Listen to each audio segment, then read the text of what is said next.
L'envie, elle vient de loin, mais passer de l'envie à la réalisation, c'est généralement toujours compliqué.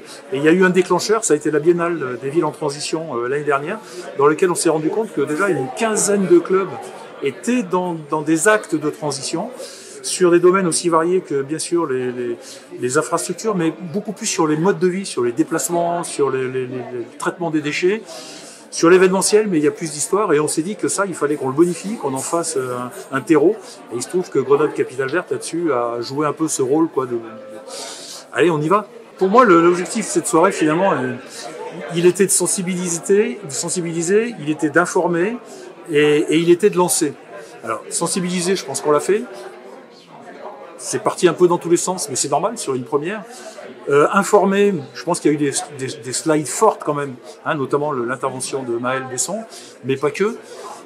Et puis derrière, dynamiser, bouger, lancer, c'est comment à partir notamment des travaux des étudiants, de ce qu'on sait et de ce que sont les clubs en tant que structure, qui à mon avis sont des ferments pour faire avancer les choses. Il faut qu'on ait ces corps intermédiaires entre l'individu, entre les individus et les grandes institutions qui n'en peuvent mais.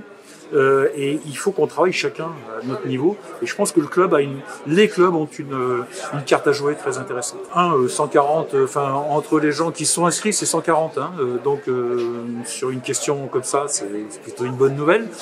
La qualité quand même des débats. Alors après et surtout des présentations. Et puis effectivement les questions qui n'étaient pas des questions naïves, qui nous invitaient à aller plus loin. Et qui derrière doivent nous permettre d'avancer.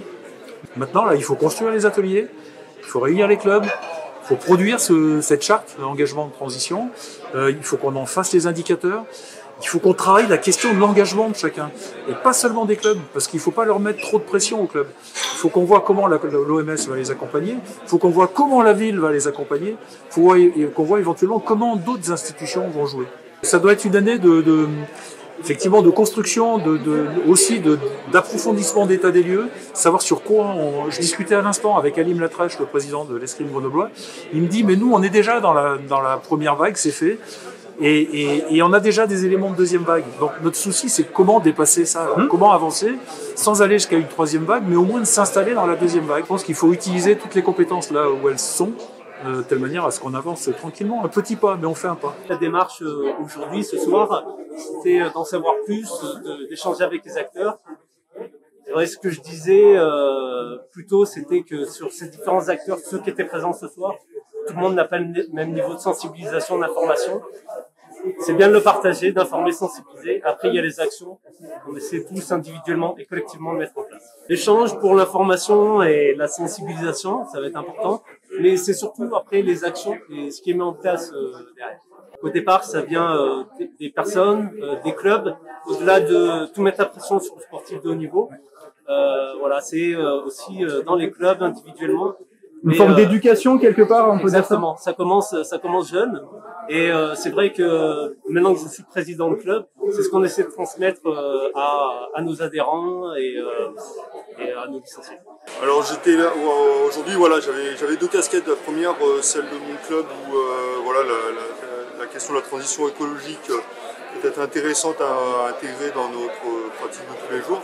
Aussi à titre personnel parce que j'ai des enfants qui vont faire du sport et avec qui j'aimerais voilà, les mettre dans les meilleures conditions pour voir leur activité qu'ils choisiront ne pas être dégradée par cette transition écologique qui va vers le bas de tout ce qu'on entend dans la vie de tous les jours.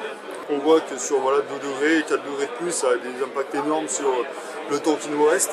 Donc voilà, si à notre échelle des clubs, on peut arriver à mettre en place des choses, pas pour sensibiliser ni tout chambouler, des pratiques de tous, si on peut faire quelque chose, on essaiera de le faire à notre maximum, mais j'ai l'impression quand même que l'union fait la force là-dedans et qu'il faut qu'on soit vraiment tous dans un même état d'esprit.